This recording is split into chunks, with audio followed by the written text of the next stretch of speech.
nanga za kosenga Félix Tshisekedi akende na ngambo na ye ko s'exprimer publiquement sans ambiguïté que azwi initiative na maboko na motema pe azali prêt ya ko négocier avec nanga. Félix n'est pas du tout un monsieur ou ya respectaka ba accord. Ndenge bozomona la penza Félix, est-ce que Félix akoki kozala penza muto oyo bakoki kopesa ye confiance pour na dialogue makambo ekosala mandenge ni makambo ekosala nanga wana tozoboma ye karate procès ya mbalakata papa nanga procès condamné à mort et tout le quoi bato nyonso baza na nsima na ye condamné à mort.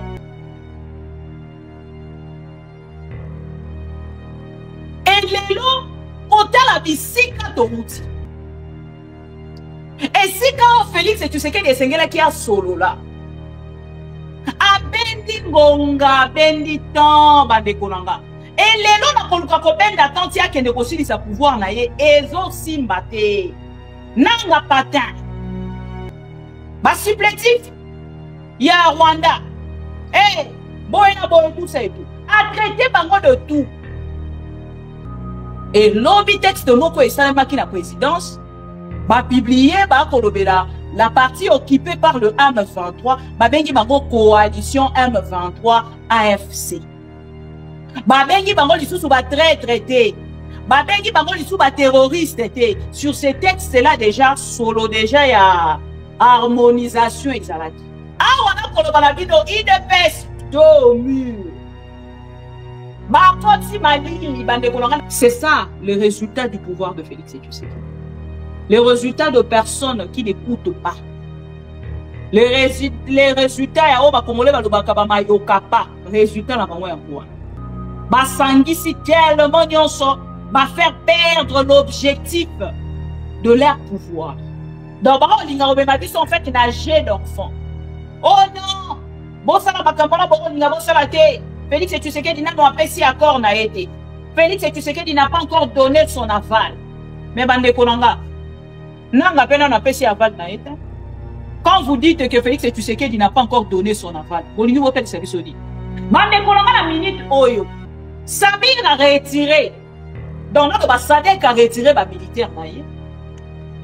Et à ça retiré déjà depuis quand.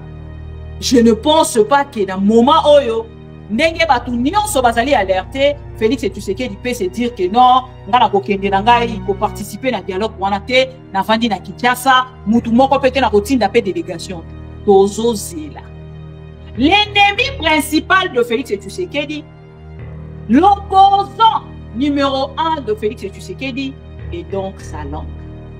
L'olemo ya Félix Tshisekedi nde ezali ennemi na ye ya liboso. Dialogue oyo nolenge kobanda le 18 oyo akotia mutu libanda bande konanga forme nango soki Félix akei kaka na batetutesse na ye wana tokokende na utenika boye bakango déjà dialogue wana oyo kosala mape lokola utenika version angola version angolaise. Donc na moment oyo le plus traître que Félix Tshisekedi aza ko exister. Le plus traître que le Félix Tshisekedi a existé. A bandi ko la traître na début ya pouvoir na ye si asili si bande konanga. Donc pour la koyebisa bino ndenge bato mosu balobaka suite et fin ya makambo tozaki koloba to mati to kiti IDPS asani ba fier na ye nyonso asuki lokola mwana ntaba lofundo ya mwana ntaba esukaka se na moto mukolo batiaka ye na moto nda amonaka penaki ye lofundu na bande kosala ezalaki na yango ya pamba nasuki na moto. Voilà.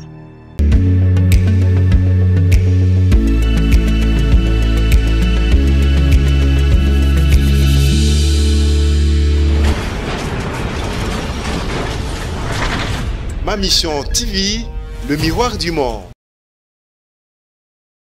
Nous installer quelque part à l'est jusqu'à ce que la paix va devenir définitive. Je n'ai pas besoin d'aller m'installer là-bas pour que les choses marchent. Il ne faut pas que ma personne soit forcément là pour Et je vous promets de faire du Congo l'Allemagne de l'Afrique. L'Allemagne d'Afrique, c'est la vision. Je ne dis pas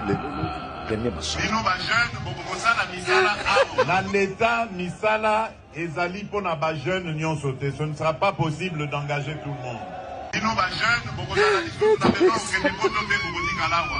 Beaucoup de jeunes se trompent en pensant que l'État n'est à Pesaka misala.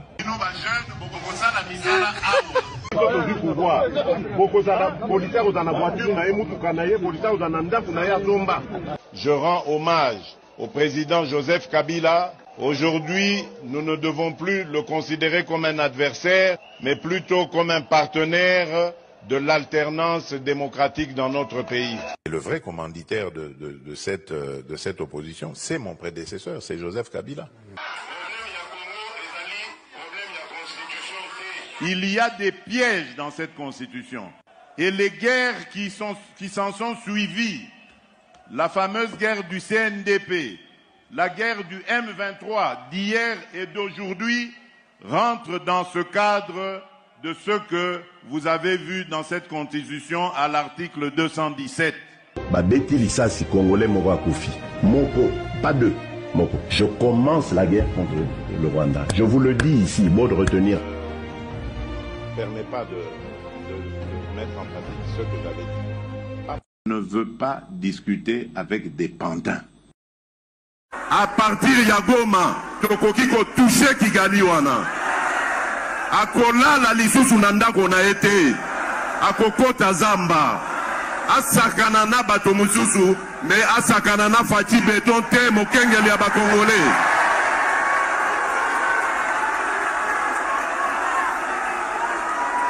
Na lobi na Kagame boye asakana na bato misusu oyo amonelaka wana kasi na fati.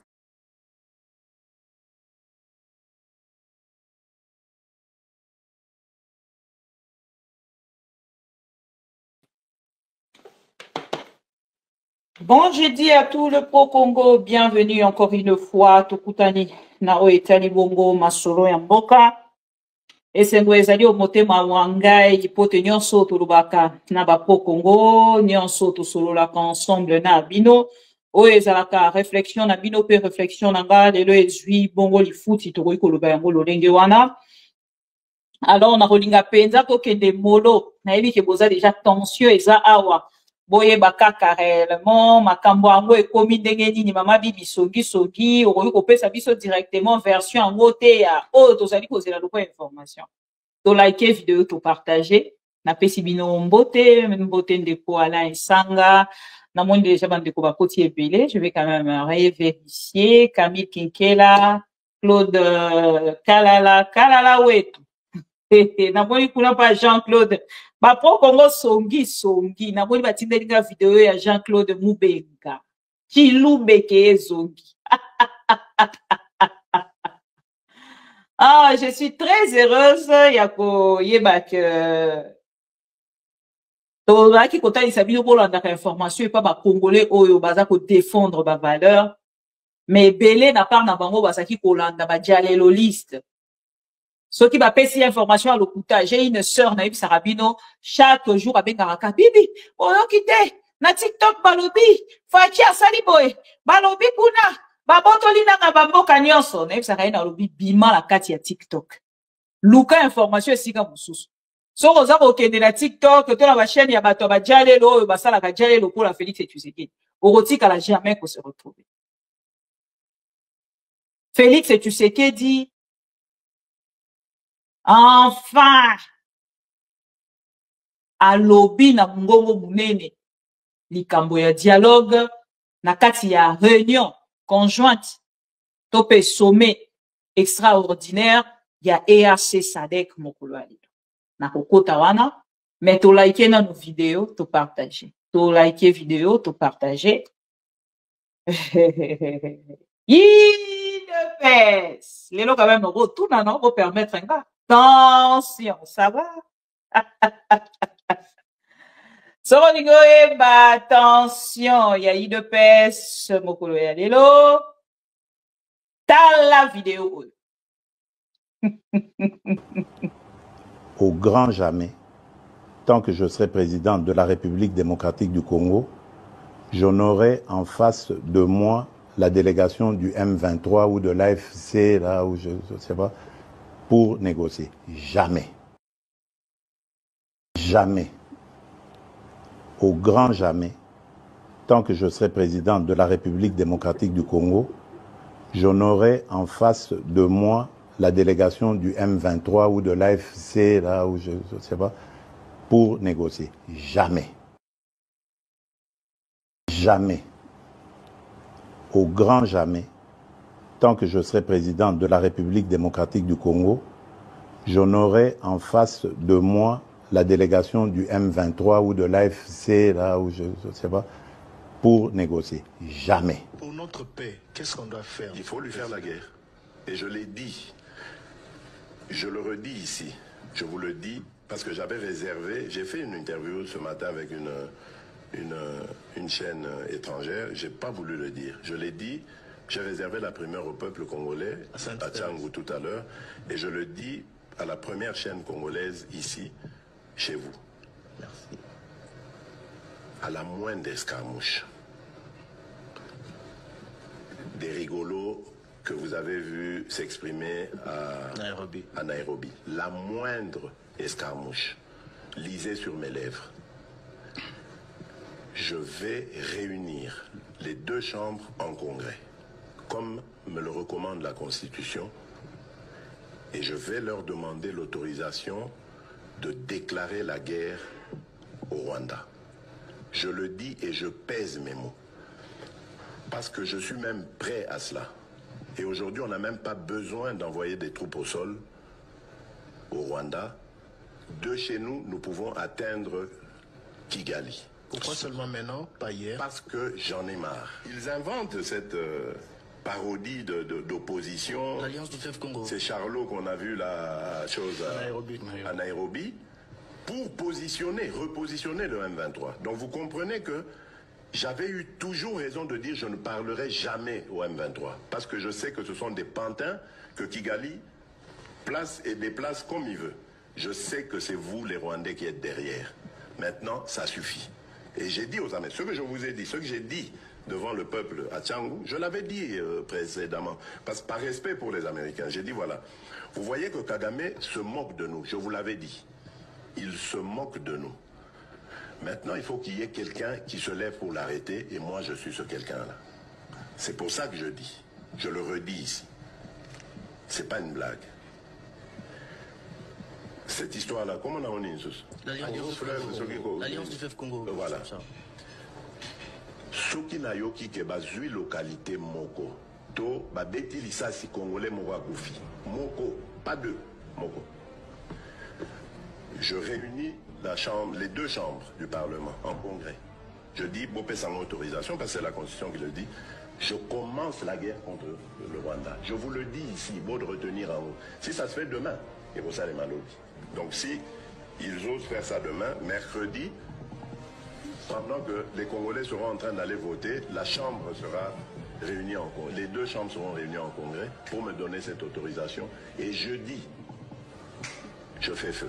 Monsieur le Président, Je suis en train de vous dire que nous avons les capacités aujourd'hui. Bobangaté, les Congolais, n'ayez peur de rien.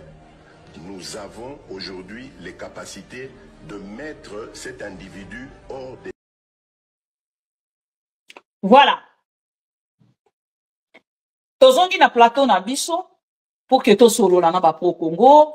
Je pense que bosali devoir oya mukie to senga rabino ya ko tia juste pouce oyo na kati ya vidéo na biso, c'est-à-dire ko liker vidéo, to partager, to liker vidéo, to partager. Chers amis, nazongi lelo pour que to solo la makambo oyo na lingi to solo la kaka sujet oyo réaction à Félix Tshisekedi Mokolo alelo.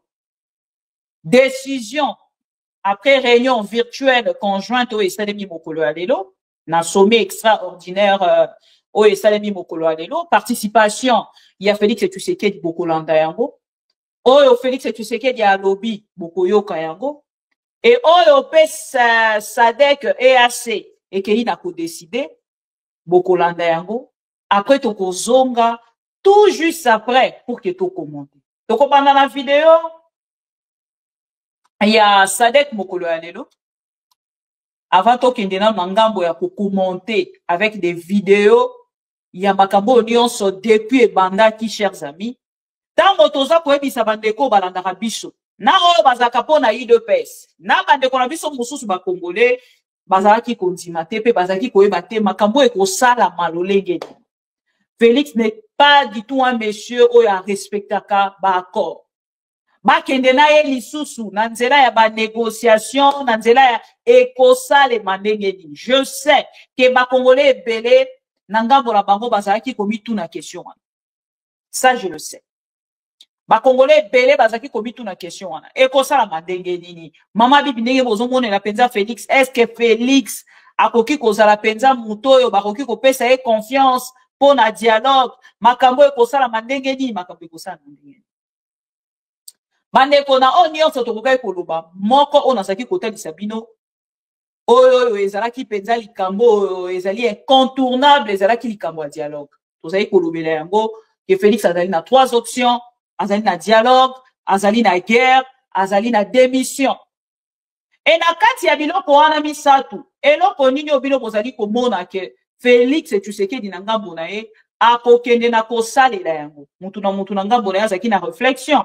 Mususu alobi te Félix Tshisekedi akosala boye. Mususu te Félix Tshisekedi akosala te. Mususu non Félix Tshisekedi ndenge pena toza komonela ye tokende na biso musika te. Akotikala ko respecter le monde. Mais biso tozalaki wana pona kolendisa ba Congolais. Tozalaki wana pona kotalisa ba Congolais. Bolanda enjombo ya Félix Tshisekedi te. Bolanda majunda oyo azali kosala te. Bandeko nanga tokolala un grand matin tokolamuka. Félix akoya koyebisa batu na ye. Ako gérer ba fokon na ye, ako gérer ba dialéloliste na ye, ako yebisa bango vérité que awa naza entre la vie et la mort. C'est à moi au final de décider. Batu wana nyonso ba orienté na kati ya o babengaka dialélo, bamu benga oyo.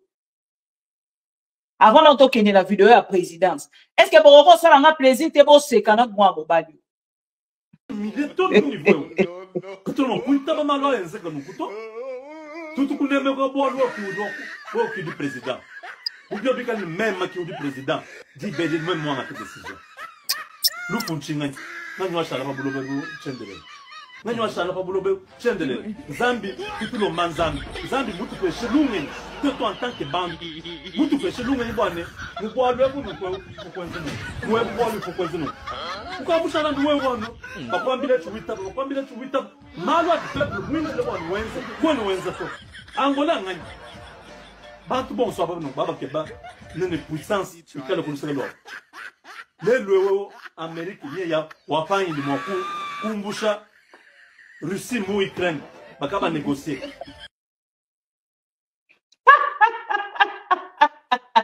Il dit quoi même? Il dit des choses. Il dit des choses. Avant qu'on interpelle Félix Tshisekedi. Alors, Félix Tshisekedi, vous êtes un président de la République. Ou Oyebi que vous êtes président de la République ou Oyebité. Biso Batuto Vota qui aujourd'hui 73%. Congo est un pays souverain. Ici, les États-Unis d'Amérique, c'est qui qu'on mettre déjà en place. L'Itsolo pour la Kosungayo, na armée, to punda, to longa. Comment koki ko humilier biso de cette manière? Oh, les alliés, humiliation suprême. Chiloube keye zongi. Eh, moubenga, na pesaka au conseil. Même ça, papa respecter. Attends, ça qu'on respecter, n'a te respecter qu'à libandi. Et c'est important. Au moins, il y a ça dit, bateau, on pourra respecter, bangote. Na respecter, rata mounene nanga. Ne fils que mounene nanga, son atali ango. Na respecter mounene nanga. On a respect mounene nanga. Il y a des choses, on a voulu qu'on s'arrête. On a respect nanga en tant que femme. Il y a des choses, on a voulu qu'on s'arrête. Jalelo. Ah, on a colobalabino, il dépasse 2 murs. Bakoti malili bande kolonga na tamboli réseaux sociaux lelo depuis 10 heures n'avant qui na réseaux sociaux nazo luka ba réaction ba toi IDPS ezate mubenga kati si abebi biso na chiluba chongolo kolokolo waka ba langue ba parler en langue to bazaki koyebisa bino défendez des valeurs. Moi, condamné par anti-valeur, même si on a la canard Félix et Tshisekedi, on a une obligation de. Yakoya total isabokili bomba que c'est notre pouvoir. Bokomona, Bokotala boye, tout ça et tout. Prendre l'avion pour aller à Kinshasa, c'est ton pays. Même si on s'allie 28 ans à Poto, Mokolo yo tali ke place nga la kenda ki na s'organisa ki na lingi na zonga na mboka na opposition na mboka na parce que défenda ki ba valeur. Matali si biso balobi toko kufa na exil. Bino toko kufa na exil. Toko tala ndenge nini mokozongela na Congo. Nanga wana tozo boma e karate. Procès à Mbalakata papa nanga procès condamné à mort. Et tout le quoi bateau nyoso bazana simana ba condamné à mort. Et lelo kota la bisika toruti. Et si quand Félix et tu sais que les sengela qui a solo là. Abendi ngonga, bendi temps bande konanga. Et lelo na koluka ko benda tanti ya kende kosili sa pouvoir na ye ezo simbate. Asengi secours na Tchad. Même Tchad, oh, ya pambe talisi et lobby Félix. Makambu na ondenge totaleli yango, tosali ba étude. Oui, oh, yaka pa na biso, opesa biso lisungi. Mais, na moment, oh, tosali koloba tokokoka kopesa o loko kote. Et kozala loko na Tchad contre tout le pays africain, oh, baza kotalisa yo, okende na nini. Botala na o Tchad musiki ezali. Mais Félix atiki ba pays africain nyonso. Bon, moi, je suis comme un voisin na 30 secondes. A komi kokati sana 5 mapangu kwa ke négocier na mungwa. Elingi koloba kaza butu malamu ti. Réfléchissons comme ça.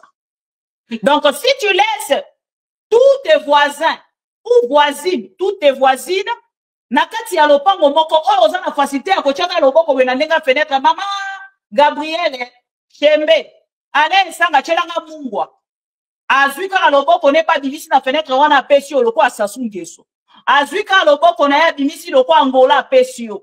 Azui loboko na ye loko la Burundi tope ba pays nyonso ezali na ba frontière na biso na 9 frontières otozali na yango. Et na part na bango batali kelelo Félix et Tshisekedi a komi kokatisa combien de pays pour ka kende na ngambo na ye na Tchad. Bota la distance aux Ezali.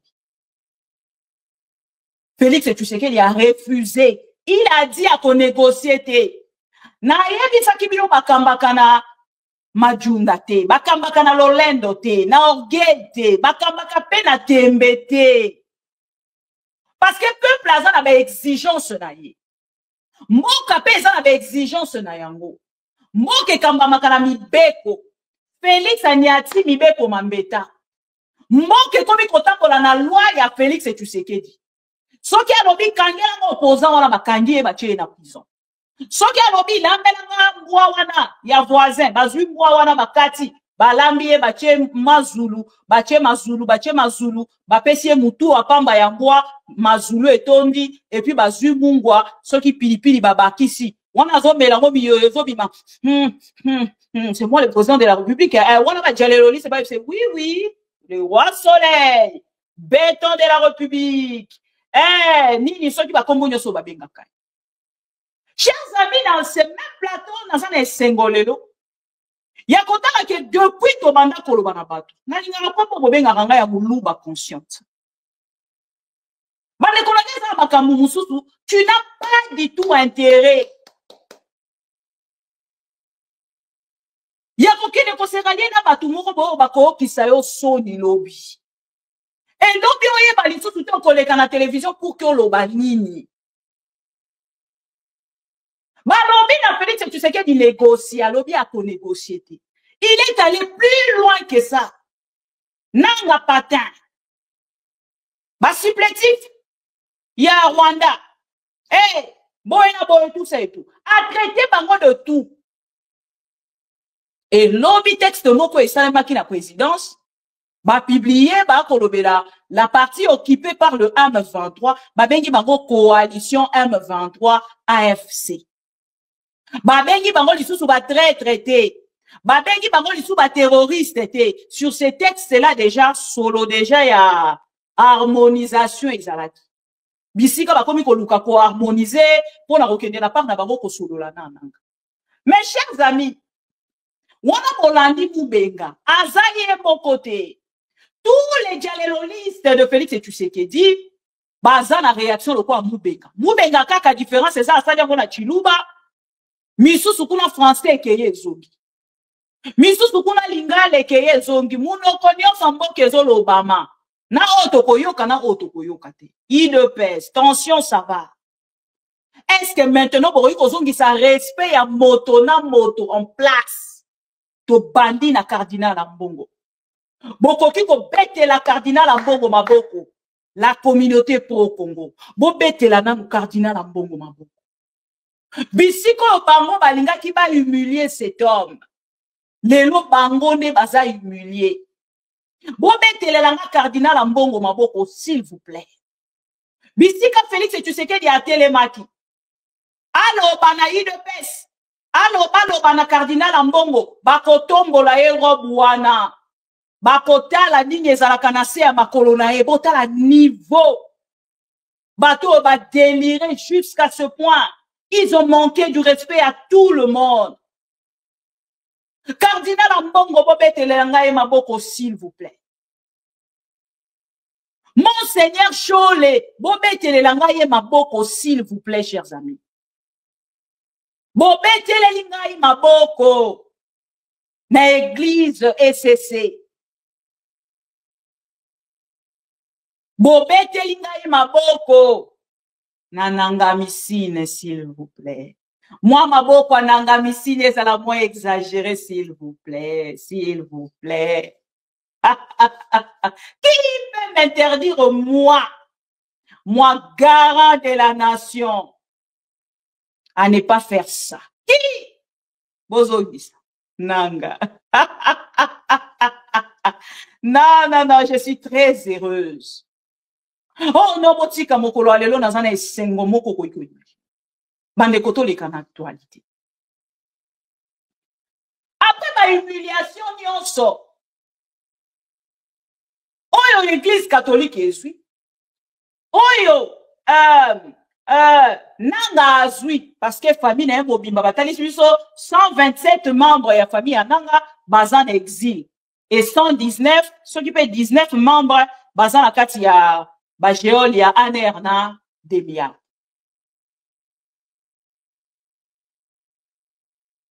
Wasiko na moni ba réaction na bino bolandinga tina téléphone normal mama bibi to moni ozo répondre te na WhatsApp yebisa nanga kende kuna te boyebisa nanga kende kuna te malembe bozwa na kimia naza koela bino réponse ya nanga eza mwa mulai to kotanga yango malembe pour ke boyoka. Tombandina o ezali réaction na nous ya Sadek ya mokolo ya lelo. Bokoyoka Sadek a lâché donc Félix Tshisekedi. Sadek etiki Félix Tshisekedi mobimba ya mupia. Mokolo ya lelo babandi ko retirer ba mettre fin na mission ya Samir RDC. Ba uti ko mettre fin na mission ya Samir RDC. Donc ngana ngambo langa na kolobate Sadek lâche donc Félix Tshisekedi. Ba décider na ngambo la bango ko retirer ba force militaire na bango et ba annoncer yango mokolo ya lelo et salemi na kati ya sommet extraordinaire o eleki mokolo ya lelo toko banda na video ya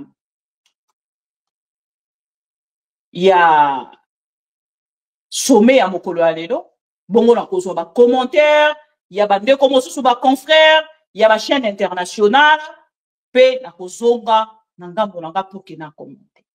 Encore une fois, l'église gagne toujours. L'église gagne toujours. Et l'église est Foukamisi Félix et Tshisekedi. Nanga a Foukamisi Félix et Tshisekedi. Awa likambo a constitution, toyebi lisusu sort na yango. Tobandi na sommet, ya mokolo ya lelo, na ebisaki bino tozo kozela sommet extraordinaire. Oyo ezalaki EAC na SADC esalami mokolo ya lelo, yango yo image bolanda ebongo tozonga moke. Voilà. Des chefs d'État. La situation sécuritaire dans la partie orientale de la République démocratique du Congo était au centre du sommet extraordinaire en virtuel des chefs d'État et des gouvernements de la communauté de développement de l'Afrique australe ce jeudi 13 mars 2025. À partir de son cabinet de travail à la Cité de l'Union africaine, le président de la République Félix-Antoine Tshisekedi Tshilombo a pris part par visioconférence à ce sommet avec tous ses pairs, chefs d'État de la communauté de développement de l'Afrique australe. Présidé par Dr Emerson Mnangagwa, président du Zimbabwe et président en exercice de la SADC, ce sommet virtuel intervient une semaine après celui de l'organe de la Troïka et des pays contributeurs des troupes à la mission militaire de la SADC en RDC. Dans le communiqué final lu par le secrétaire exécutif de la SADC, Elias Magossi, le sommet extraordinaire a mis fin au mandat de la SAMI-DRC et ordonné le début d'un retrait progressif des troupes. Le sommet a noté les besoins croissants humanitaires dans la RDC et en a appelé à la communauté internationale, y compris les Nations Unies et l'Union africaine, pour apporter une assistance humanitaire au peuple de la RDC. Le sommet a mis fin au mandat de la SAMI-RDC et a décidé le début d'un retrait progressif des troupes de la SAMI-RDC de la République démocratique du Congo. Le sommet a réaffirmé sa détermination à régler le conflit en cours en République démocratique du Congo et a réitéré son engagement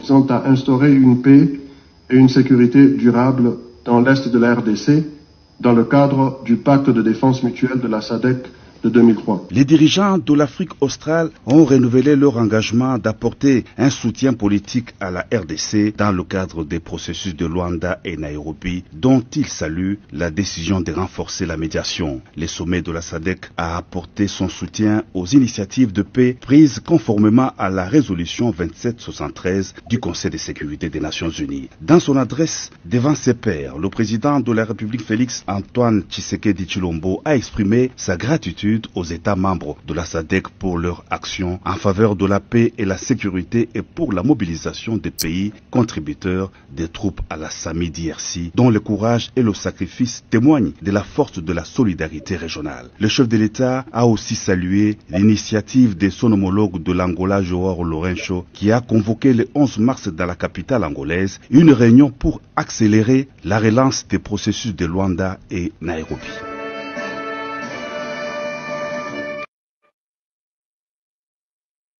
Est-ce que Boyoki, le chef de l'État a fait quoi? A salué l'initiative de Joao Lourenço, Salemaki depuis le 11 mars. Phrase Nangai Boyoka Yangoa. On a diffusé encore un compte présidentiel, compte officiel. Il y a présidence de la République à Kinshasa. Biso Tozaravar. Ok, Toluki. Tozweni bino video wana toyedi bino preuve eza kuneza tona bacho autotune wala nini bacho autotune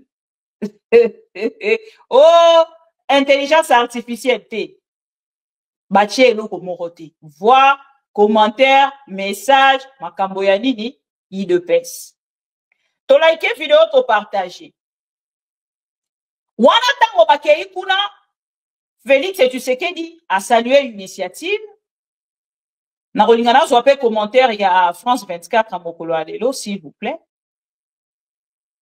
Concernant retrait, pour cette note, oh non, ndenge eza wana na ngambu na bango batie basali biso soki nini tusa te o intelligence artificielle te tokei na commentaire ya makambo esalemi kaka mokolo ya lelo na kati ya sommet extraordinaire bango pe na ngambu na bango France 24 ils sont commentés boyoka pe commentaire ya France 24 ya retrait ya batroupe ya SADC na kati ya sol congolais commentaire na bango eza nini boyoka pe za teke oh non batie autotune oh non voilà qui a annoncé le retrait progressif de ses troupes dans l'est de la RDC. Les précisions de Caroline Dumais.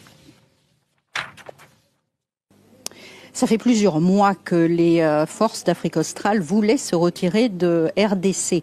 Le Malawi avait annoncé dès la prise de Goma qu'il voulait faire entrer ses soldats.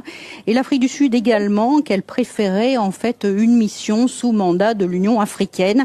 Mais chacun attendait en fait la décision collective de la SADC, la communauté des États d'Afrique australe. Et bien voilà, c'est fait avec une bonne dizaine de chefs d'État d'Afrique australe qui ont participé à la réunion, dont le président sud-africain Cyril Ramaphosa. Alors pourquoi cette force se retire-t-il ?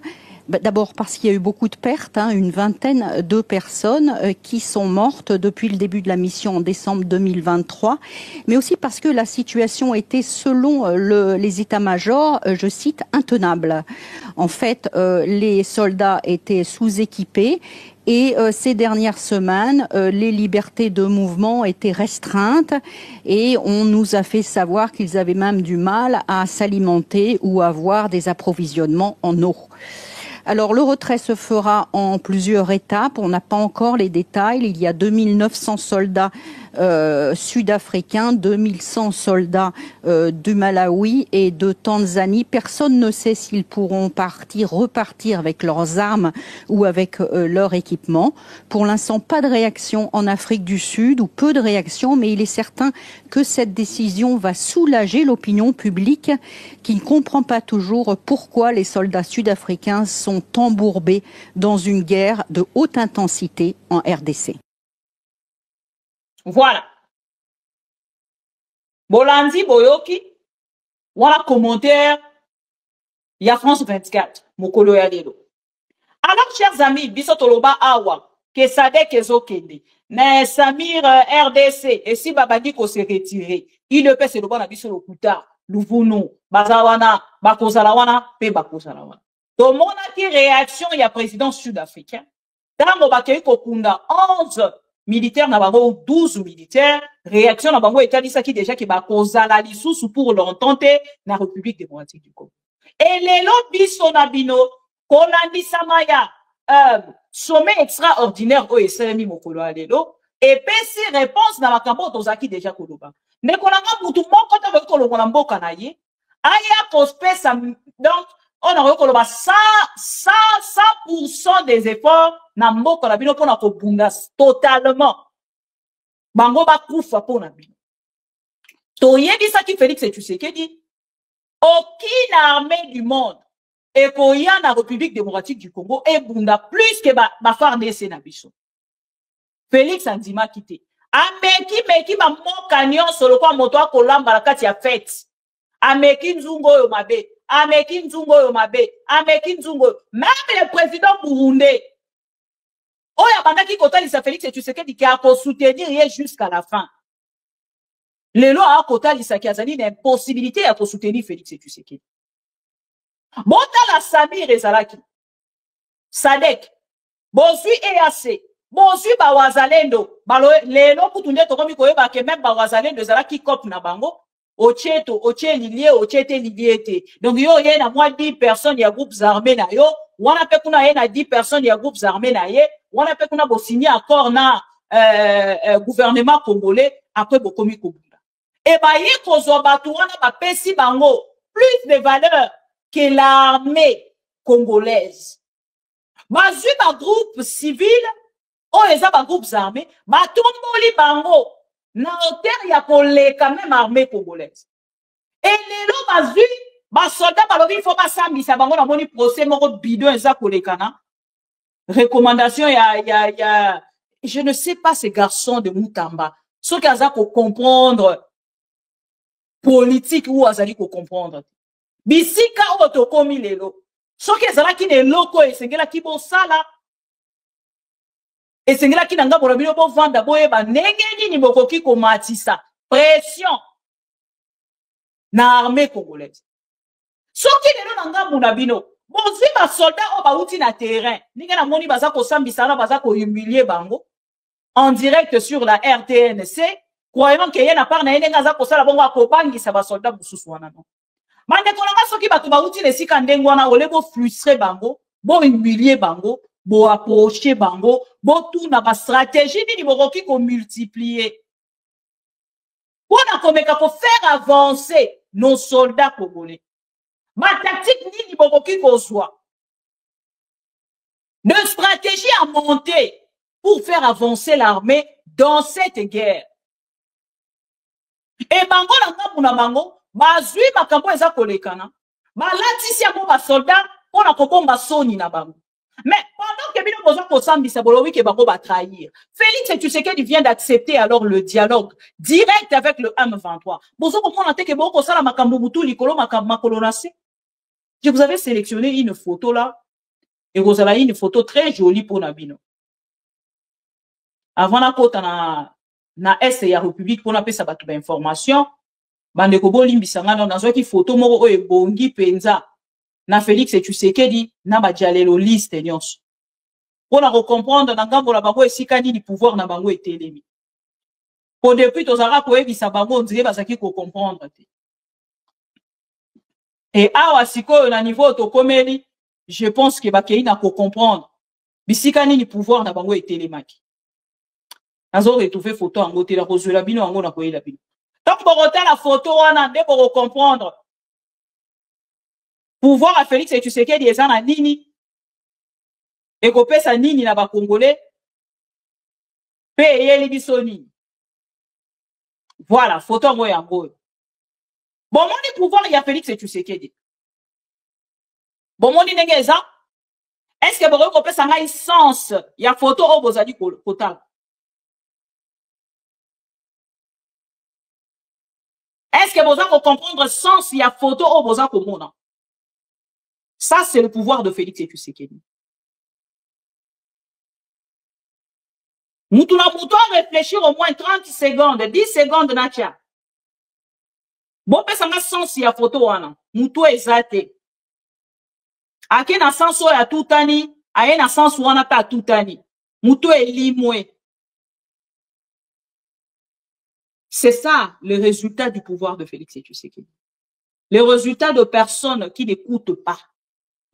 Les résultats ya oba komole ba lobaka ba mayoka pa. Résultat la bango yango. Ba sangisi tellement nyonso ba faire perdre l'objectif de leur pouvoir. Ba sangisi moibi, ba sangisi dictature, ba sangisi intolérance. Injustice, tribalisme, népotisme. Et les lois n'engambo na bango, baza perdu. Basa les libis un pouvoir sans tête ni la queue. Et les lois n'engambo na bango, baye bien quoi pour ça.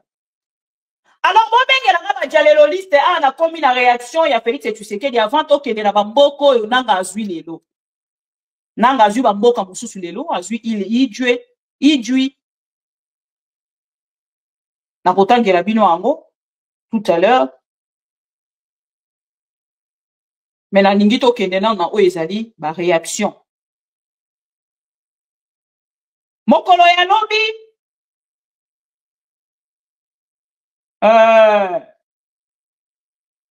Bisi moi réagissaki natangela ki bino texte wana na première partie pour la kotalisa bino que réaction à Bisi moi atalisaki alobi na ngambu na ye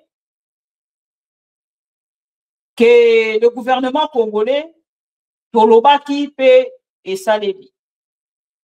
En fait, ozongisi Félix Tshisekedi sima et na part na biso tokomi kozela siko totala makambo yango ndenge nini ekosalima. Awa mokolo alelo Félix Tshisekedi awuti ko réagir. Tango aza pendant que bazali ko na kati ya réunion extraordinaire. Esengeli boyeba déjà que depuis mokolo alobi. Ancha photo ya bananga s'il vous plaît. Depuis mokolo alobi AFC M23 bazwaki Kashembere na Kibati na direction ya Walikali centre. Depuis mokolo ya lobby. Lobby Félix Tshisekedi a lobby na biso toujours à travers Tina Salama. Kinshasa ne confirme pas pour l'instant sa participation au dialogue direct avec le M23 à Luanda. Insiste toujours sur les respects de la résolution 2773. Et lelo nakati ya sommet à Sadek. Après que Sadek a kene na ngambo na ye ko annoncer topé ko mettre fin na mission ya ba militaire ya Sadek, Félix Tshisekedi na ngambo na ye a réagir. Voilà. Bon, c'est la pardon.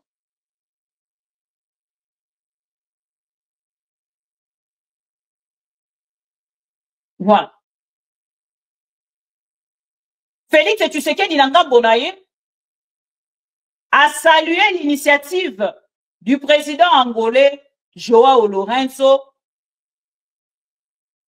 oyo a convoqué oyo a évoqué pardon na ngambo na ye depuis le 11 na Luanda, réunion pour accélérer la relance de processus de Luanda et Nairobi. Pourquoi ils ont posé la polémique te na moment où tozali koloba? Polémique ezali na niveau ya esika o Félix Tshisekedi balobi ke esengeli tolanda makambu molo molo.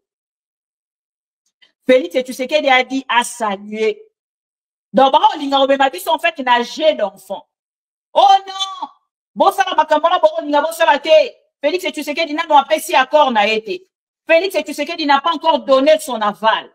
Mais bande konanga. Nanga pena na apprécié aval na été. Quand vous dites que Félix Tshisekedi n'a pas encore donné son aval, bolingi wotel service odi. Ah ouais, loko esengeli to retenir les alliés bazali ko kende na dialogue. Mais pendant que to rebeta li solo à dialogue, nanga s'arrêter te. Donc ils ne sont pas bêtes. Il y a pour le que Félix Tshisekedi, loko les types alobi que tozo ko kende na dialogue, c'est bon, c'est fini, avançons. Nanga mokolo ya lelo ba uti ko zwa lisusu ville moko. Donc elingi ko loba ke ba temite baza ko s'arrêter te. Batali Sibiso à travers ces tweets, bon, c'est la pardon, en tant qu'il y a une réaction à Félix Tshisekedi. Les lots, en cas, il y a beaucoup de Nina Bango Bazala qui est le chef de l'État. Félix Tshisekedi a lobby boy. Avant toi qui est de la nanga, to bandi on a Félix. Félix Tshisekedi réagit à l'initiative angolaise des discussions directes avec le M23, le chef de l'État congolais a salué l'initiative du président angolais, Joao Lourenço, une démarche qu'il assume pleinement et avec détermination. Ce qui, selon Tshisekedi, témoigne de la volonté. Voilà Félix Tshisekedi qui parle. Selon Félix Tshisekedi, initiative où les alliés ont témoigné volonté de l'Angola d'accompagner notre région vers une sortie de crise. Tshisekedi note qu'il est crucial que les décisions prises à cette occasion se traduisent rapidement en actions concrètes sur le terrain. On a réaction à Félix Tshisekedi. La réaction de Félix Tshisekedi. Donc, à ce total, ça a salué non seulement l'initiative du président angolais, Joao Lourenço, a lobby une démarche qu'il assume pleinement et avec détermination.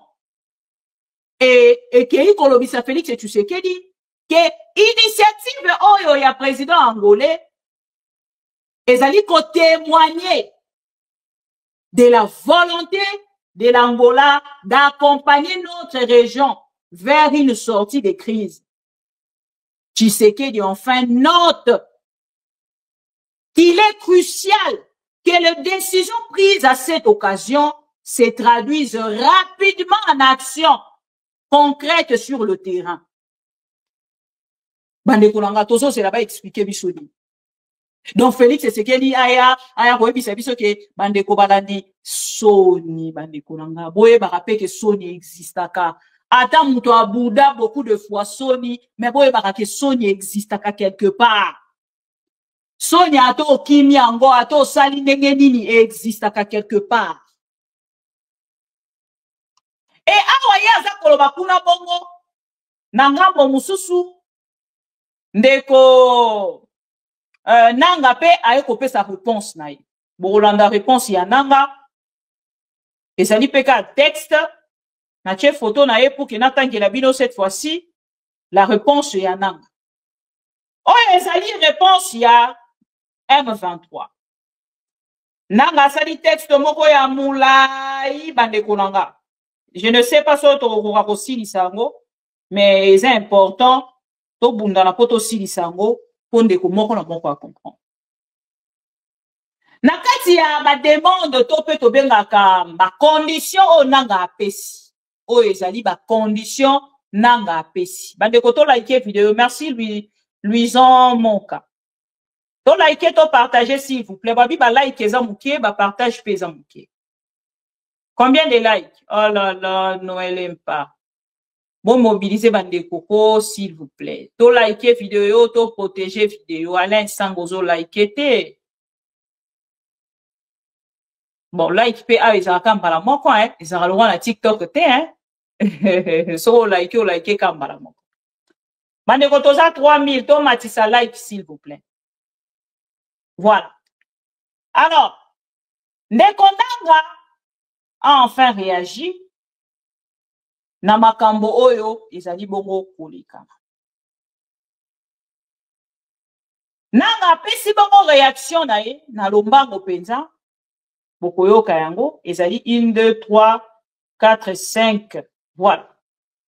Na kati ya réaction ya nanga apesi biso si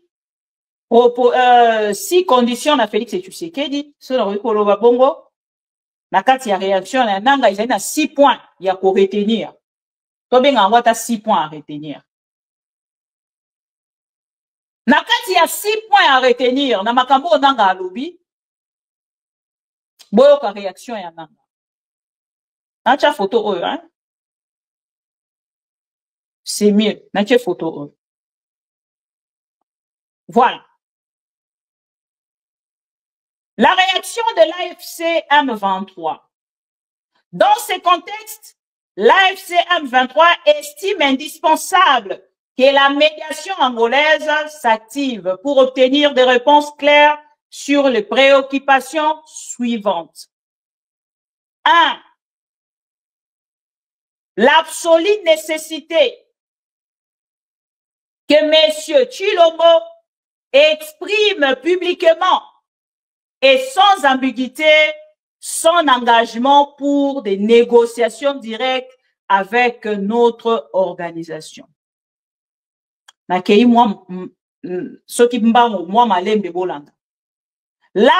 nécessité que M. Tshisekedi exprime publiquement et sans ambiguïté son engagement pour des négociations directes avec notre organisation. C'est-à-dire, Félix Tshisekedi a kende na ngambo na ye ko s'exprimer publiquement sans ambiguïté que azwi initiative na maboko na motema pe azali prêt ya ko négocier avec nanga.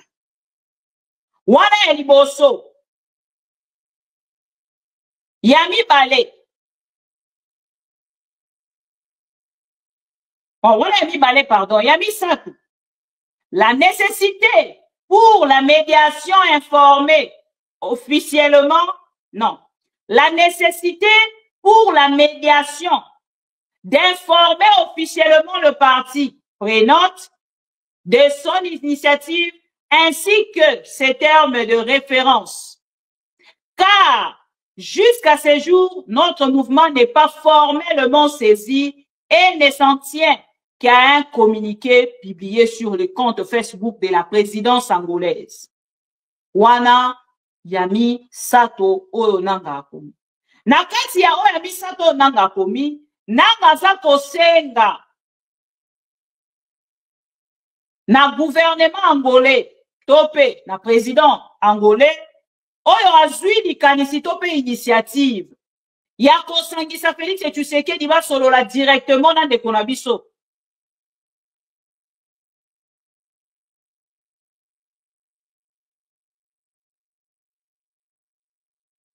Donc Félix Tshisekedi bakende kosolola directement na mouvement ya nanga batalisa bango à travers mokanda ezala te ke bango bayokaki kaka basote nano babengi yo te kozala presa kondima présente nde message oyo ya nanga soki nanu babengi yo te kozala pressé à kondima présente. Quelle boule systématique.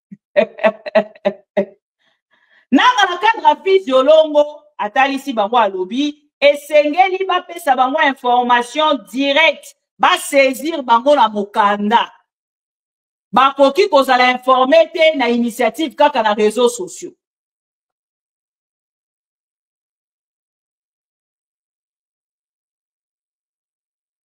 Wana ya misatu. Donc bazali kozela ba informer bango ba saisir bango officiellement na initiative o donc bazala informer toute partie ezala informer toute partie prenante ezala informer à travers un document. Il y a quatrième, la suite réservée aux résolutions prises par les sommets conjoints de chefs d'État de l'EAC et de la SADC tenus à Dar es Salaam le 8 février 2025.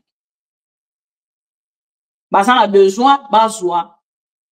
Suite, il y a une résolution prise par des chefs d'État na sommet conjoint au Salemaki le 8 février 2025. Non, le 2023, on dirait. 2025. Bazan a besoin baeba. Et comme il a niveau ni. Parce que kuna na kati, nde esika ba fusionnaki. Processus ya Nairobi, na processus ya Luanda. Et la sixième,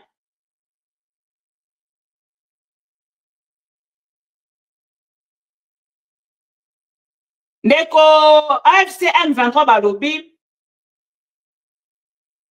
en demeurant AFC M23 reste attaché à une solution pacifique et réaffirme que les négociations directes ouvriront la voie à une solution durable à la présente crise. Réaction ezali moko ya ba réaction ezala ki déjà na kati ya bisi mois na moni pe ndeko nanga alobi. Donc pour la bango baza komona que solution oyo ekozwama cette fois-ci ekodurer pour longtemps pe ekosilisa crise oyo tozali na yango na partie est ya République. Donc awa sikoyo mandeko bolandi nanga boyoki nanga. Na 5 points à retenir oyo nanga atalisi ba condition oyo bango na ngambo na bango ba pesi avant ba pesa loboko na bango to ba accepter demande oyo esalemi. Ba accepter demande oyo esalemi. Et awa na biso na bino tolandi réaction ya nanga ya mokolo ya lelo. Donc, il dit que bango pe na part na bango bazan a besoin. Basa la dossier na bango bobimba. Oye, eza kotalisa ke ba saisir biso officiellement eza na makambo ya réseaux sociaux. Attendez Félix Tshisekedi a usi koloba ke non, ezali vraiment initiative moko louable. Pour la batu ya IDPS balobi te, koloba louable, tope apprécier, tope asali moi a vi moko ya muke ya koloba ke a encourager initiative wana ningi koloba te ka dimi ko participer. C'est être dialéloliste des osala bongo. Bande kolonga la minute oyo. Samir a retiré. Donc notre Sadek a retiré ba militaire naïe. Et à ça retiré déjà depuis kala.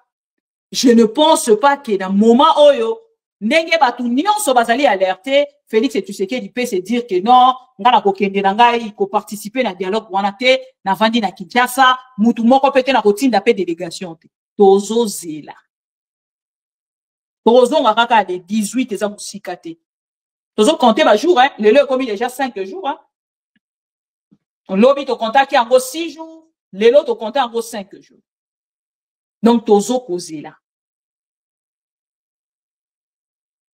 Wana ezali réaction, il y a monsieur Jean-Pierre, pardon, yokanga Jean-Pierre Bemba.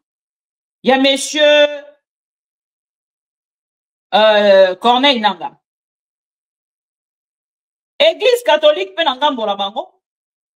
SCC5 va réagir.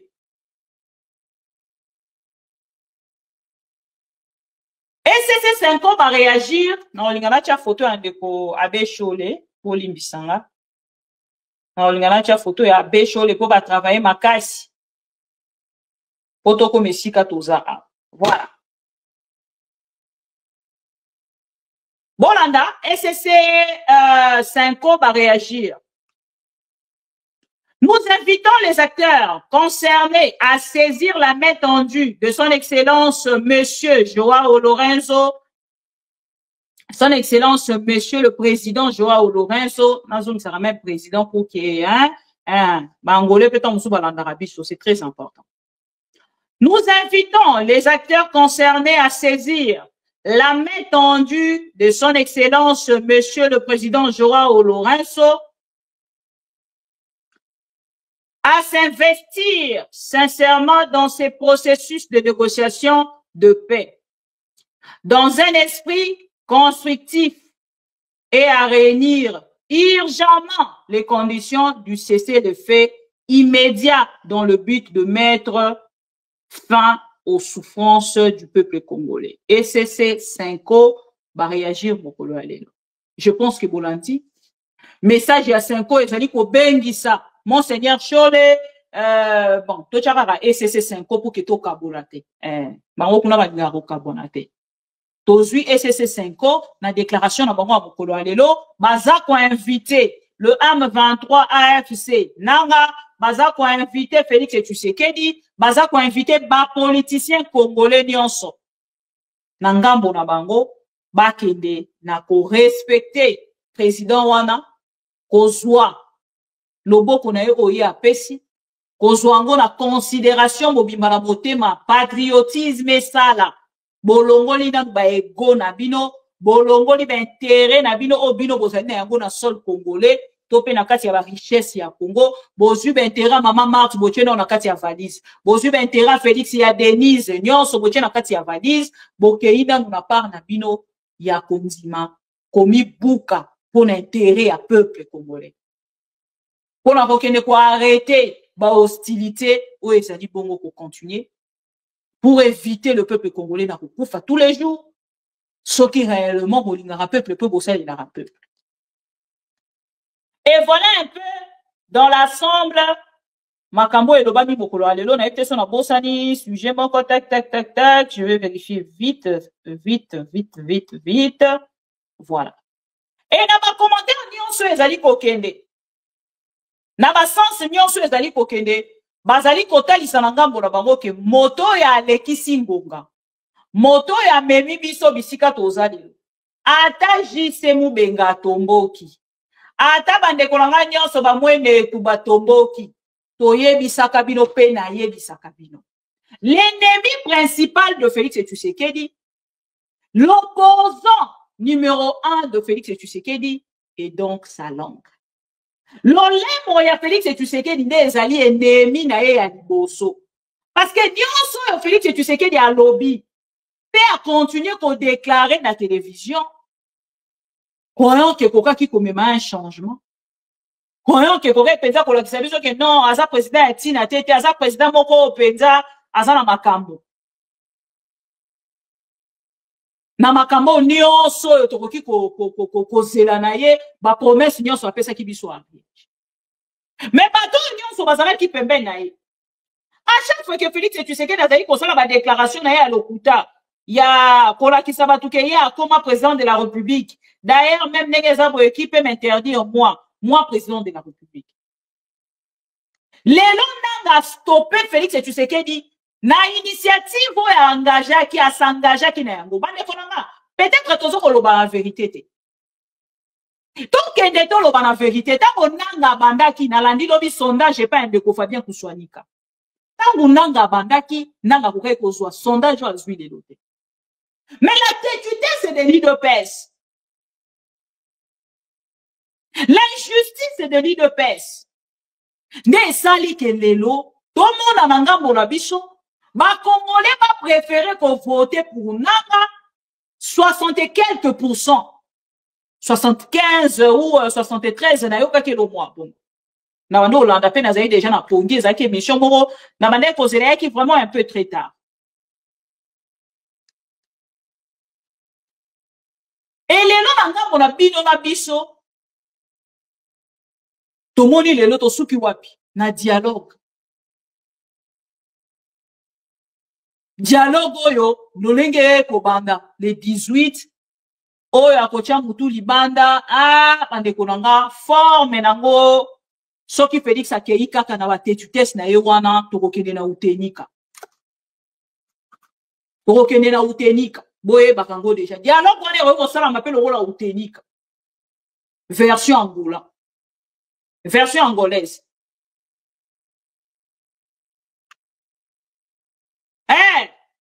78, merci beaucoup Geneviève. Congo.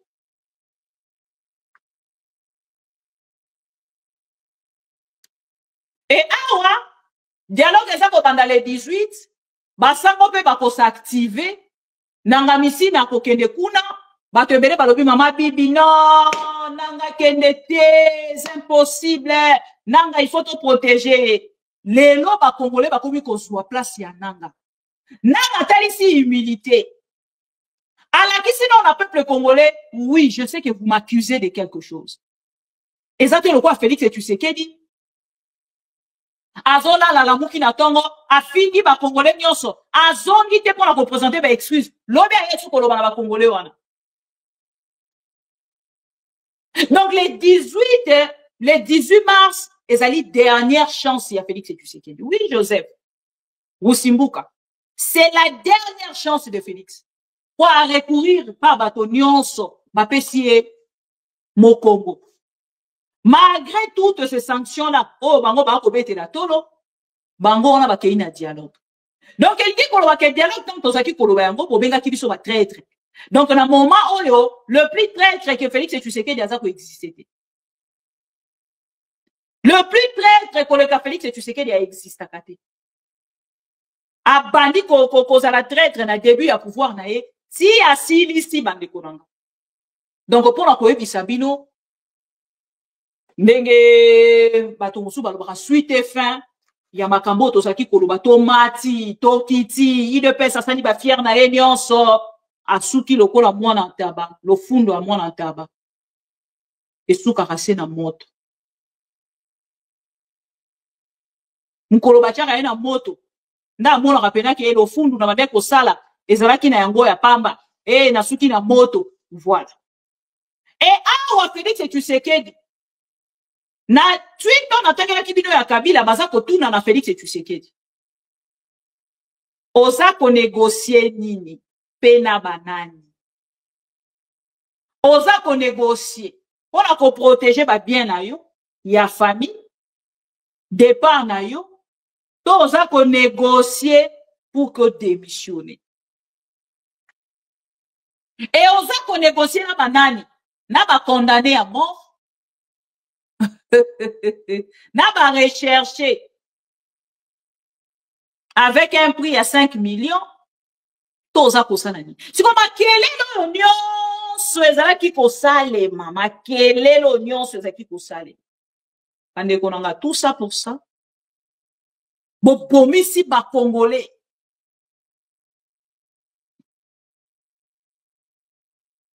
bino moko bozo kopesa chiffre ya 3000 et quelques congolais c'est vos chiffres à vous soki eza bato mosusu wana bino bomatisi penza chiffre eleki statistique nango soki bozwa molai penza koleka basengi bino bilan 3000 et quelques congolais bakufi mais awa kaka na kati ya prison makala tozo kotalisa ke Félix abomisi 2000 et quelques congolais ndeko Jean-Marc Kabunda bini prison aye ko accentuer sur cette vérité là bofinga biso ba rwandais na ba rwandaise lelo tosuki wapi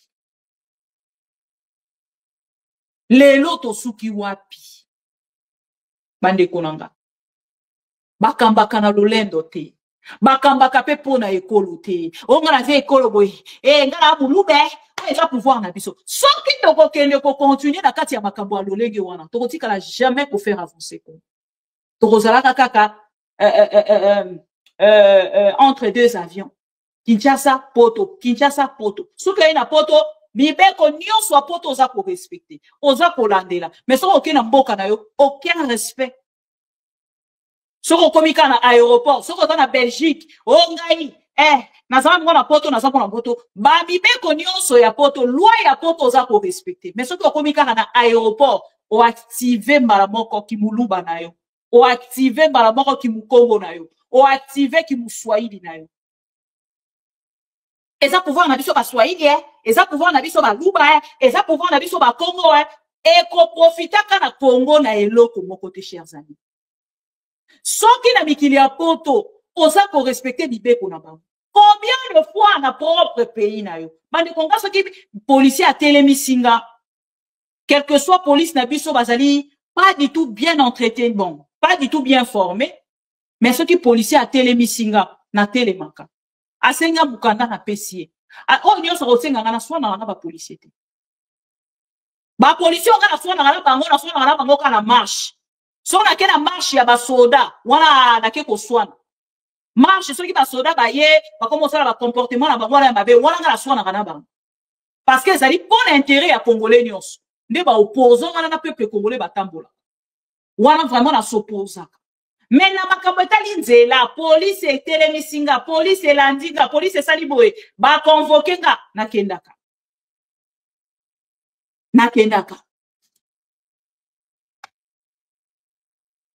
lelo bato ya Félix et Tshisekedi bandeko nanga baza kondima te na pesi bino kaka exemple ya mutu moko mubenga chilubeke yezobi ekomi no mu Félix mu Félix bolanda kato no kuita ba malo enze ka nukuto tutu kuneme ko bolo ko ki du président ou bien bika ni même ki du président di bede même moi na décision lu funchinga nanywa shala babulobe chendele nanywa shala babulobe chendele zambi tutu manzambi zambi mutu ko shelungen to en tant que bandi mutu ko shelungen bwane mubwalo ko nzino ukabushala ndiwe wona bakwambile chuwita malo atipleple mwinzi le bwana wenza kwani wenza so angola ngani bantu bon so baba keba nene puissance ikala kunisela lo lelo Amérique ya wafanyi ndi mwaku kumbusha Russie mu Ukraine bakaba négocier voilà azo comparer République démocratique du Congo Russie et Ukraine est-ce que va ko imposer bango ko négocier depuis babanda ngo est-ce que va sili ça Osa République démocratique du Congo, un pays souverain. Osa président de la République. Ba Congolais ba tout ba voter. Au moins laisser ba Congolais ba voter. Vote à domicile au Bosala qui wana ozo benga ngo pe vote. Et les kani pour lobi ngo la chiluba, soko loba ki ngo la lingala ero ngo zo interprétation. Balge ba yela ba vidéo. Bon, de toutes les façons, vous êtes choqués. Je vous comprends. Et vos apaisements. Félix ira osa. Aux élections. Félix ira au dialogue et vos apaisements. L'Église catholique félicite Félix Tshisekedi. Pema pona Félix Tshisekedi ko bimisa eloko wana na motema na ye. Ko bimisa eloko wana koloba ke j'accepte les dialogues. Ayeba ki ke bibi ka pinga moko azalaka quelque part na poto ako se moquer na nga. Et bande konaka quelque soit moquerie, mais au moins il est courageux. Enfin ya koloba ke nandimi nazu échec. Toke na dialogue. Oui, c'est bon, Nanga. Nanga, c'est bon. Avançons. Akomi pena na suka, aza coincé, azo ida, botela Idjui, pardon. Idjui wana, botela wana déjà basu yango lelo. Donc, maman va pour progresser, ma s'arrêter. Donc, au fur et à mesure, ma kabouane kokende kuna, le 18, le lengeni va continuer ko.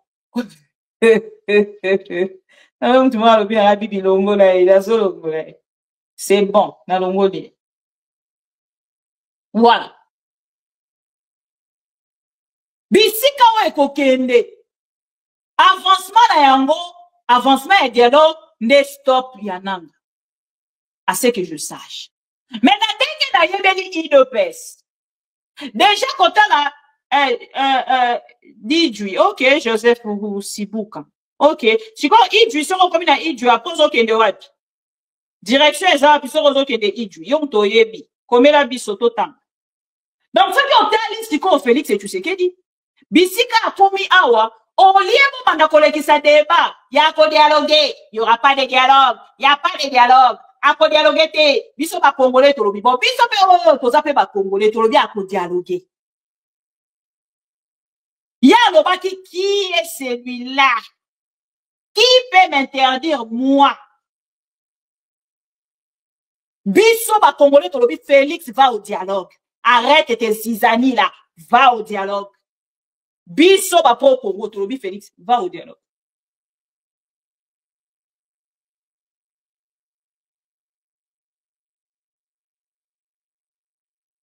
Et les gens n'ont pas bango.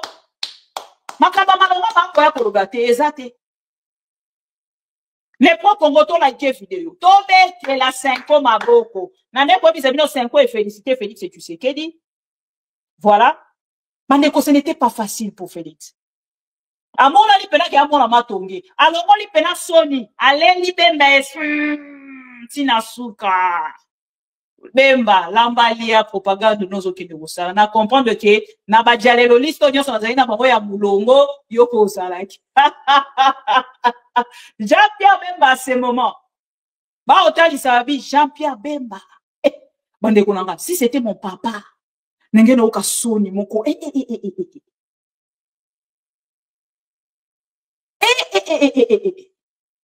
Mon père à moi, a commis djalelo liste, na ajoyo. Donc, na leki Jean-Pierre Bemba, na charisme.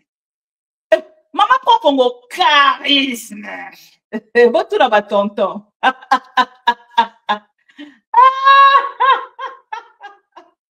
tout là-bas, tonton. Au-delà de tout, maman prend Congo, na charisme. Na nene. Félix a vu, Yamoupia. Chicote. Na qui m'a concert moro Gims ça va ko organiser faute ceux qui en a tout ça ba reporter ango Gims boliambo Félix a civil boliambo tika ba dinga ba vanda makambo ba ibisa kibino eza politique siko pota na ba Gims ba nino ba sangani ba lobi ona ngambu na bango ndenge eza wana il faut to ça la concert moko a dénonciation na nanga et na Kagame. Balali balamuki, oh non, concert annulé, parce que nangambu na biso, date wana ezalaki. Il baisse. Tension. Ça va? Viva Rara. Il baisse. Viva. Il baisse. Tension. Ça va? Cholestérol contrôlé? C'est juste une question. Ne vous fâchez pas. Ne vous fâchez pas, sommes tous congolais. Bino ne bozo ki makambango bozo memango. Tozo se de kozala awate. Biso to kozala ate. Biso Félix ou rien. Ne kozala awate. Biso Félix ou rien. To komi wapi. Eliezer Ntamboe. Jean-Pierre Bemba bole kana. Botala non Eliezer Ntamboe. Eliezer Ntamboe ba di kutu déjà kotomboka. Likolo ya gouvernement o eza lokwa lisolo o babetaka ya ndekolanga ndenge toza kotambola boye soki tomoni mbongo nga na moni yo lokoti nalakisi yo lokoti yo kozwa combien nga na kozwa combien Eliezer bandili ya koswanela gouvernement a bongo ndenge eza wa Eberan azoyamba deja telefone te eza malamu te okoki kobanda koyamba telefone te po biso fo tozala wana eza pouvoir na biso Eliezer Ntamboe. Attention, ça va? Boroya repère sa explication à l'occultant à peuple congolais. Non, ne suivez pas ces gens-là. Nenge zalibe, emene o malanga. Abeni mato ya dialéloliste moka kosela ke makambo. Dialéloliste moka kosela ke makambo uti ko benda e matoi. En direct. A bende matoi en direct. A ebisi a lobby. Na ba fake news na bino bobimisa kombo nanga sinon na reporter bino plainte boye koko selanga makambu te na lobake o nonga na lobby makambu ya Angola eza fake news bolanda yango te c'est les petits ceux qui des courses petits de courses ceux qui ya Jeune Afrique les journalistes petits de courses ya Jeune Afrique moto auti ko bimisa makambu na ceux qui wapi ayena nanga uti mende auti ko talisa lobby atikala ko loba makambu wana te et à attaquer Batoaï de pes. Aïbisi bango trop c'est trop. Basouka wana. Pouvoir économique à bout. IDPS. Attention, ça va. Ah, IDPS viva. Nabino, en fait, pour pouvoir défendre le couteau Nabino. Ah, ce qu'on a remis que c'est la version Nabino, il y a défense. Il y a Félix à côté de la dialogue. Namoni déjà comme au nom, Nanga, Bissimois, ce sont des Congolais. Si Félix et Tshisekedi se décident de négocier, où est le problème? Non, non, non, non, non, non, non, non, non, ce n'est pas possible. Bon, chers amis, dans ma que l'Église catholique félicite Félix et Tshisekedi.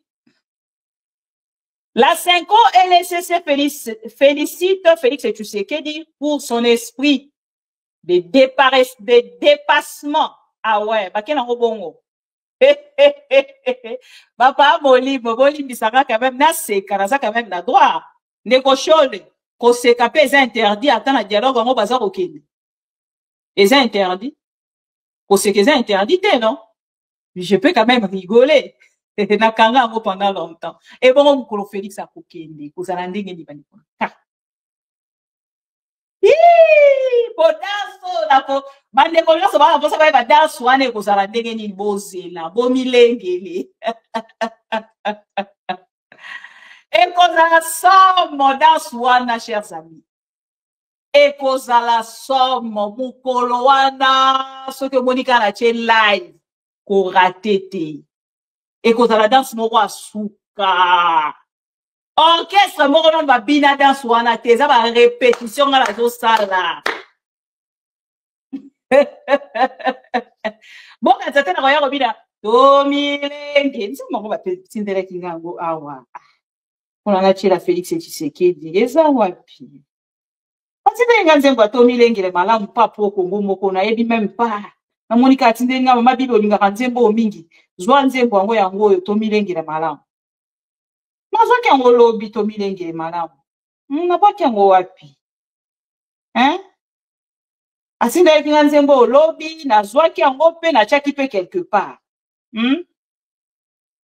tomilenge malamu zambi toyebi mokolo te nzembo wana nalingi yango mingi Tomilengele malamu. Tana no yemba kwa zaki lo théâtre. Zambi toyebi mokolo te. Toyebi pegonga te.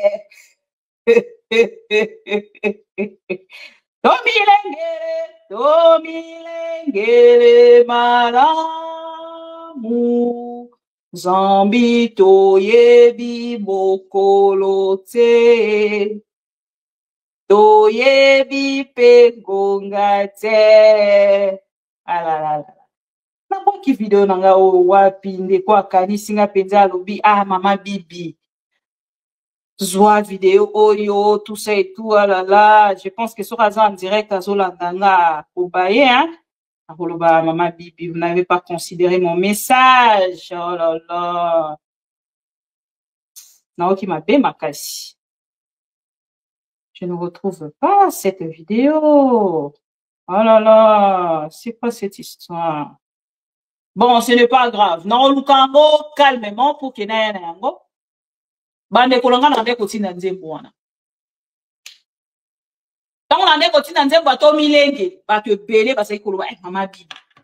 Bato wana bakoyoka yo tenga na bisa problème. Mais to milenge les quand même. Chers amis, na yaki pona repesa bino information ya munene oui leki mokolo ya lelo. Bota la rapidité makambo ezui le même jour le 11. Autre qui information que dialogue et kosalema. Les 12, bah, pesi date, mais bah, date. Les 12, bah, date. Les 13, Félix Tshisekedi a confirmé. Binoko ki kolanda procédure de bolanda kaya rebonde la Félix Tshisekedi. Ngana ne loko rebonde la Félix Tshisekedi. Andimi a rokene ko dialoguer. Nanga lobi na yo papa loba publiquement. Bazo c'est là-bas yo kana vidéo. Poyo loba kalelo lobi o changer. Eh ben, on a raison. Je soutiens Nanga. Je soutiens Nanga. Na décision, on a koloba que Félix, il faut loba publiquement. Que Nandimi.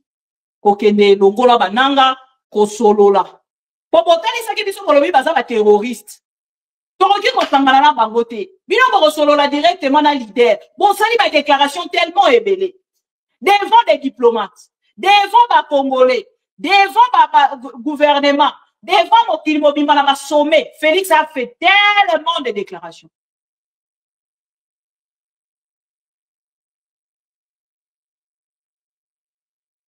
Et les lots n'ont pas biso. Tochité place tochité. Toko sekaye ou pas. Bino bo souffrir pénal. Biso fait au souffrir qui. Tant qu'on peut biso toko seka bo souffrir nan souffrir tout petit peu. Bo souffrir mouké.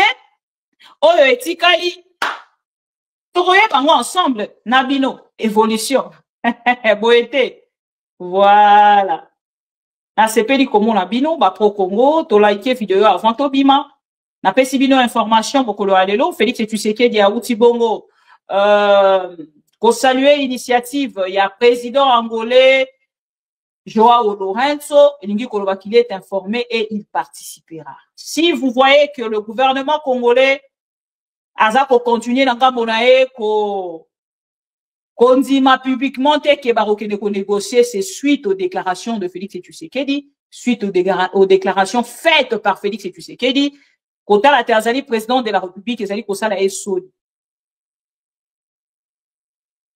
Ezali ko sala esoni asa l'union somatique ali ko faire avancer pouvoir na été. Les autres opesi raison na Kabila. Kabila loba ceux qui ont lingi loba et sengeli se rendre compte que makambo yo oza koloba ezali penza na importance mingi koleka silence na Kabila makambo nyonso sikoyo comme kosala maawa tomonaki Kabila pa loba ki na par na ye tango asali sortie médiatique na ye ya suka alobi moto moko te à côté le mapona kobongisa makambo ba Congolais koleka ba Congolais. Ba médiateur nyonso bakoya moto ayebi Congo koleka ba Congolais azate. Et ça qui tourbillon na UDPS mais aujourd'hui les effets de Kabila ezali la bakambo nyonso edeki. Donc totika distraction, voyons voir ce que ça va donner. lelo sommet extraordinaire et salamaki bazui décision ba retirer ba soldat na bango. Félix Tshisekedi a quitté la dialogue face ya ba président ngakutu na sepeli po lobby yango na kati ya sommet extraordinaire oyo esalemi mokolo ya lelo réunion conjointe entre EAC na SADC nga na sepeli po lobby kuna. Et je pense que le Congolais oignon so balandaka biso à travers ma mission TV, surtout les pro-Congo bazara ba conscient et ça la information musu nga nazara nango te mais bango bazana nango déjà. Donc pour la koyebisa bino bref bande konanga information beaucoup le lelo yango wana Félix Tshisekedi a donc accepté d'aller dialoguer avec Nanga. Et la réaction des Jean-Claude bazé belé ba ko réagir le lenge wana mais to soutenir bango ba soutien na biso. To soutenir bango surtout ba maman to soutenir bango ba soutien gorge na biso. Pourtant toloba ki ba yoka kité. Bo pesa bango ba soutien gorge. Et bon on reçoit suite après. Rendez-vous à Mouné les années 18 ba dekolanga ba date mokolo mo ekozala ndenge ni. Na lingo pesa esengo na guya likambo. Les 18 rendez-vous à ne pas manquer sur ma mission TV. Bache date. Voilà, chers amis, merci encore une fois. Il y avait que 3 options. Dans un Sengopo du début à la fin, na retena kikaka, na maintenant kikaka. Likambo nazaki koyebisa bino, il y a 3 options. Félix Tshisekedi azala kinango. Et awandimi option ya kokide ko solola guerre akokite akokipe ko démissionner te aza kozela na ngambo na ya tala lolenge nini ekokende est-ce que va ko pousser na démission est-ce que nyonso na to koluba yango un peu sima donc le lot ozali na kotala makambo lolenge nini ezali kokende. Je vous aime tellement beaucoup nazalaka na esengo ya kotala ketango yo na bandai ko souffrir na kati intérieur nanga bino na part na bino botelema ki bolobaki bokozala nanga du début à la fin bozali kopesa nga ba encouragement na bino miko mususu moni ke okepe formation te moza pe na posa oleka na TVT po mara nyonso ezo lekezo pe sokanda bino bozala ekawana les beaux Congo vous étiez toujours là pour moi. Je suis une femme, une jeune femme il y a moins de 40 ans. J'accepte de m'afficher ya ko s'engager na combat moko oyo lobby to éviter bande kolanga aventure ya combat oyo eza lokola muto bwaki ba graine na mabele soki eza mabele kitoko moni eboti mbuma tozwi ba mokeri ya ndenge na ndenge ba proche mususu zaki kondima te ke lobby akoki ko cracher leo. Il te crache dessus, accueilli, avancé. Aboni boepeko, bokoma relaxandini, yango on a problème personne na Félix. Problème personnel na Félix et Tshisekedi. Ce que mitali na mitali ngayo, pauvre femme que je suis. La fille d'un pauvre. Na oko ba pauvre na mbongo, mais na éducation azaki pauvreté. Na s'engager sans koye ba lobby et kopé sa nini. Tozu ba insulte et koti ya bana bazwina donc pour la bateau mususu balandakanga quand vous avez un enfant handicapé ou ozali na fille moko handicapé okoki donc quand aux parents avec un enfant handicapé okoki ko s'engager na kati ya combattre. Tali sika congolais akendaka ko limiter mutu. Baza kotali sa okoza tina te. Donc, on s'occuper. On te limite, en fait, la vie familiale. Keyo place na yo eza kuna, place na yo eza awate. Et aujourd'hui, chers amis, nazana esengwa koyeba ke malgré ma fille, malgré ses conditions, mais nazaki toujours na sourire au nazwaka à travers les réseaux sociaux et à travers ma fille, au bango ba fingaka. Nandima qui ko s'engager jusqu'à la fin. Et lelo, tokomi wapi. Nanga stoppé Félix Tshisekedi. Basali ba campagne nyonso po ba komisa bino automatiquement de rebelle. Pourtant boza koloba vérité. Balingi kaka ba insérer bino donc comment balala balamuki bazo pousser bino. Bona na bola muka un jour boye boye ba bon moi bibi kapinga na date ya lelo nazali ko soutenir nanga nazali moto ya AFC. Ba pousser bino po ko matina niveau ya koloba bon. Qui ne risque rien à rien. Naza muto ananga. Bazeli na part na bango boko matina niveau wana ba moni ke botikali ko commenter. Botikali na information. Botikali na information. Et lelo que Félix a accepté donc d'aller au dialogue.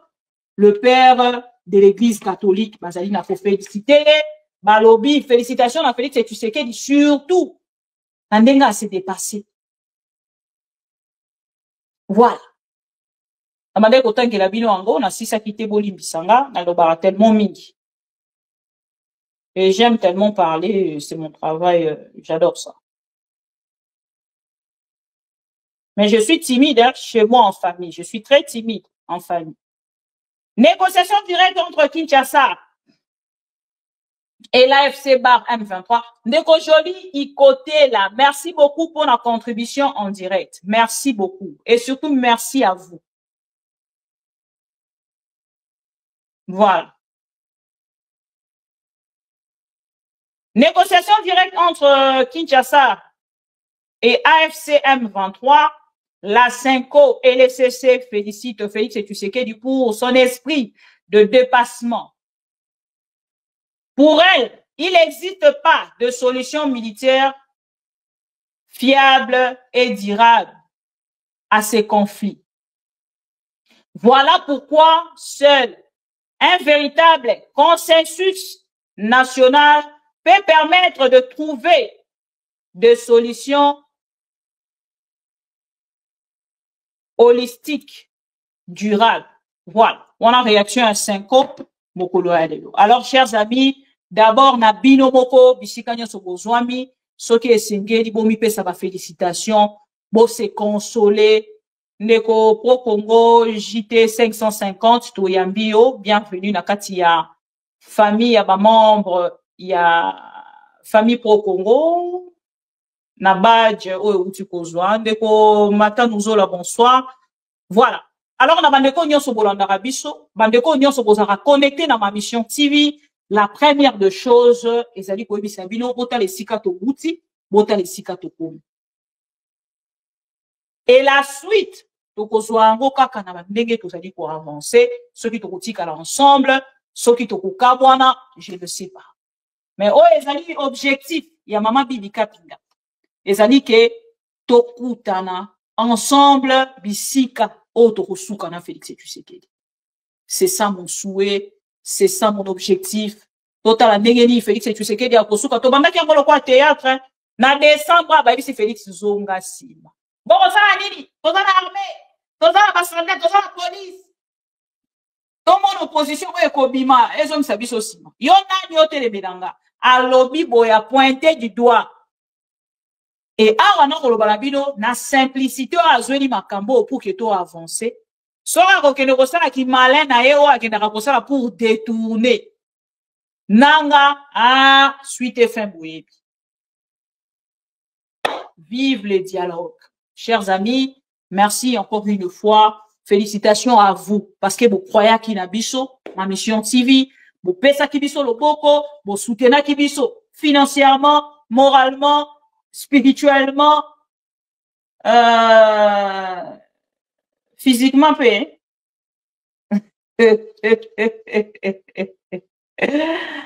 Merci à vous tous. On se retrouve un peu plus tard.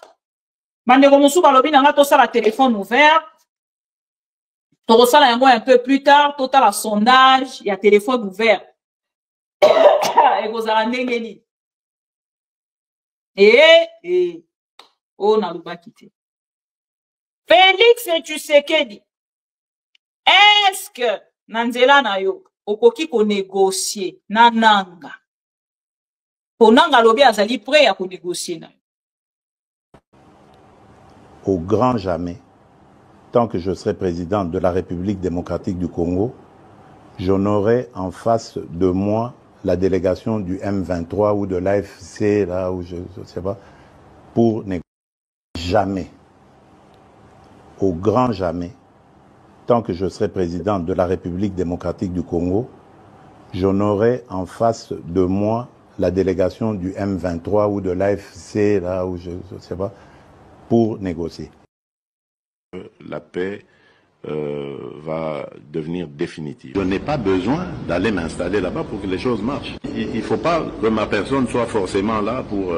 Et je vous promets de faire du Congo l'Allemagne de l'Afrique. L'Allemagne d'Afrique, c'est la vision. Je ne dis pas... L'État misala ezali pour na ba jeune nyon sauté. Ce ne sera pas possible d'engager tout le monde. Beaucoup de jeunes se trompent en pensant que l'État n'est à Pesaka misala.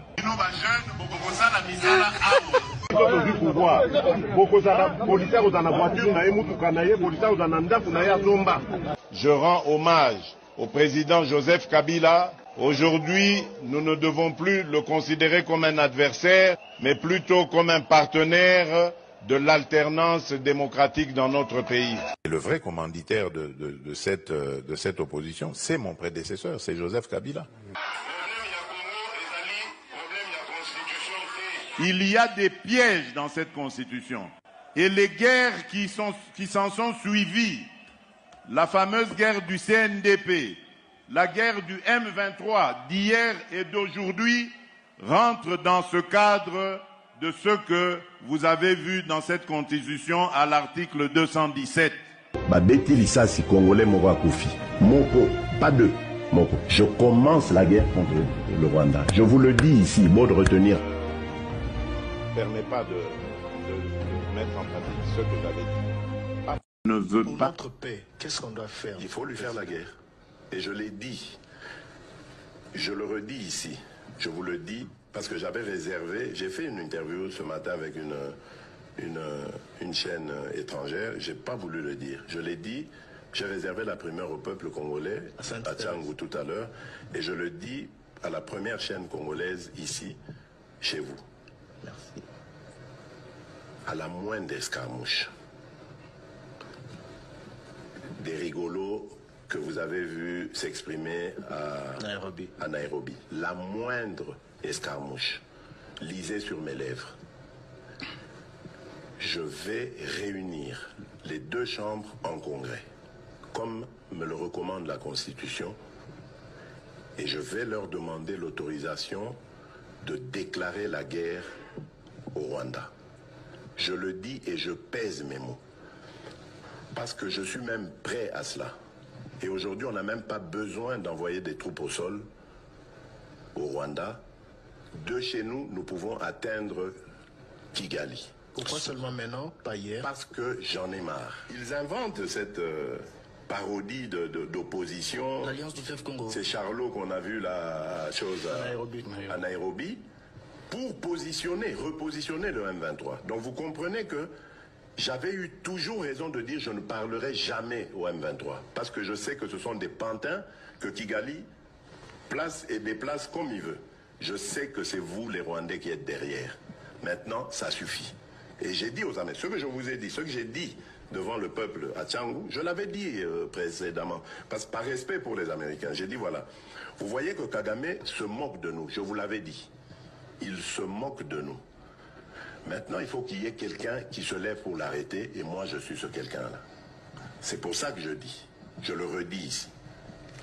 C'est pas une blague. Cette histoire-là, comment on a une sous? L'Alliance du fleuve Congo. Voilà. Soki na yoki ke bazui localité moko. To babeti lisasi congolais moko akufi. Moko, pas deux. Moko. Je réunis les deux chambres du Parlement en congrès. Je dis, Bopé sans autorisation, parce que c'est la Constitution qui le dit, je commence la guerre contre le Rwanda. Je vous le dis ici, beau de retenir en haut. Si ça se fait demain, et pour ça les malobi. Donc si ils osent faire ça demain, mercredi, Pendant que les Congolais seront en train d'aller voter, la Chambre sera réunie en congrès. Les deux chambres seront réunies en congrès pour me donner cette autorisation. Et jeudi, je fais feu. Monsieur le Président, on parle...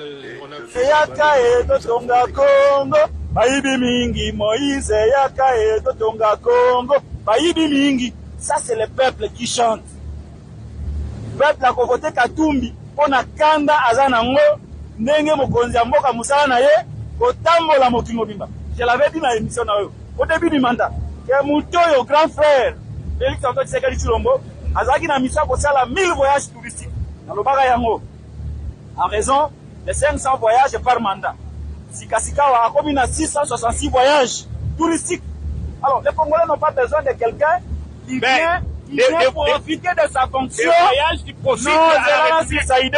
On n'a pas besoin de quelqu'un qui vient profiter de sa fonction pour rattraper ses souvenirs de jeunesse. Parce que la jeunesse, je voulais, Natambola Nabato, donc on a qui n'a moyen de comme président, et l'on va liboso, Natambola Nabato. Donc on a c'est quand même un fils de l'ancien. C'était un fils.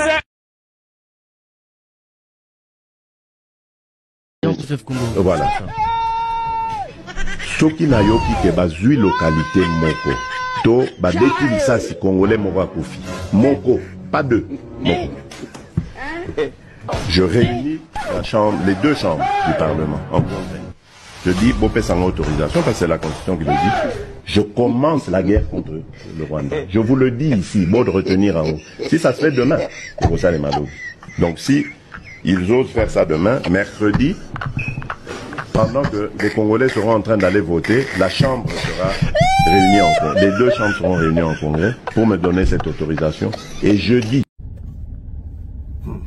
Eza pasi pour le régime na biso toye baka teke ko ekozalaka boyi toye baka ta soki mbe toye baka ah pardon.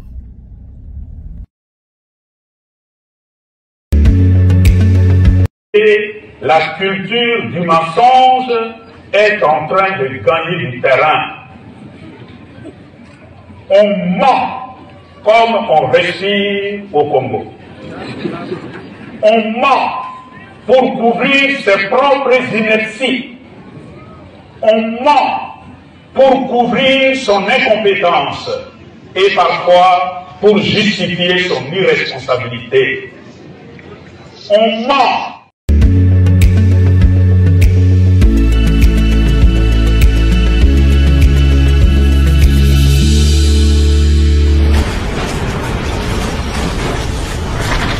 Ma mission TV, le miroir du monde.